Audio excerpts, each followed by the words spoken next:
ईश गिरीश नरेश परेश महेश विलेशय भूषण भो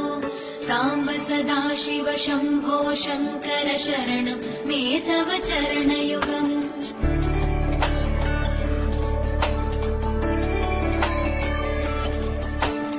उमया दिव्य सुमङ्गल विग्रहया लिङ्गित वामाङ्ग विभो साम्ब सदाशिव शम्भो शङ्कर शरणं मे तव चरणयुगम् दूरीकुरु मामज्ञमनाथं दूरीकुरु मे दुरितं भो साम्ब सदाशिव शम्भो शङ्कर शरणं मे तव चरणयुगम् शिवाय नमः।